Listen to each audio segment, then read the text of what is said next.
सूरह अनकबूत रुकू नंबर 4। ऐं जंहिं महिल असांजे कासिदनि इब्राहिम वटि ख़ुशख़बरी आंदी तंहिं महिल चयऊं त असीं हिन ॻोठ वारनि खे नास करण वारा आहियूं, छो त उते जे रहण वारा ज़ालिम थिया आहिनि। इब्राहिम चयो त बेशक उन में लूत आहे। चयऊं त जेको बि मंझंदि आहे तंहिंखे असीं चङो ॼाणंदड़ आहियूं, खेसि ऐं संदसि घर जे भातियुनि खे ज़रूरु बचाईंदासूं, सवाइ संदसि ज़ाल जी जा बाक़ी रहियलनि मां थींदी। ऐं जंहिं महिल असांजा कासिद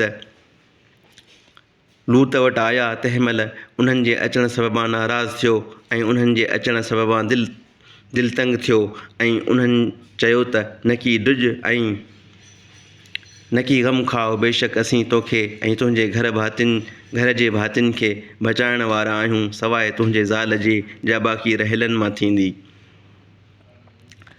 बेशक असीं हिन ॻोठ वारनि ते हिकु अज़ाब उन्हीअ सबबा आसमान खां लाहण वारा आहियूं जो बदकार थिया आहिनि। ऐं बेशक उन ॻोठ जी पधरी निशानी सम्झंदड़ क़ौम लाइ छॾीसूं। ऐं मदियन वारनि ॾांहुं संदनि भाउ शुएब खे मोकिलियोसूं। पोइ चयईं त ए मुंहिंजी क़ौम, अल्लाह जी इबादत करियो ऐं क़यामत जे ॾींहं जी उमीद रखो ऐं फ़सादी थी मुल्क में न फिरो। पोइ उनखे कूड़ो भायाऊं, तंहिं करे खेनि ज़िलज़िले अची वरितो। पोइ पंहिंजे घरनि में ऊंधा थी मरी पिया।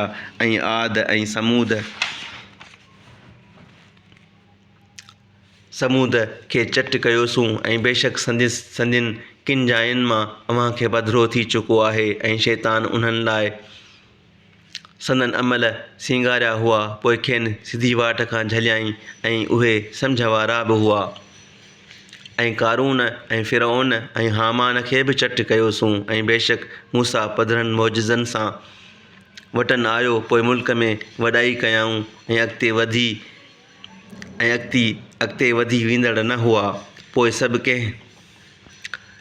सभु कंहिं खे संदसि गुनाह सबबनि पकड़ियोसूं। पोइ मंझाइनि किन ते सख़्तु आंधी मोकिलीसूं।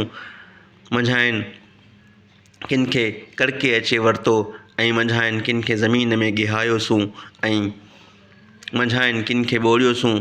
ऐं कॾहिं थियणो न हो जो अल्लाह मथनि ज़ुल्म करे, पर हिननि पंहिंजो पाण ते ज़ुल्म थे कयो।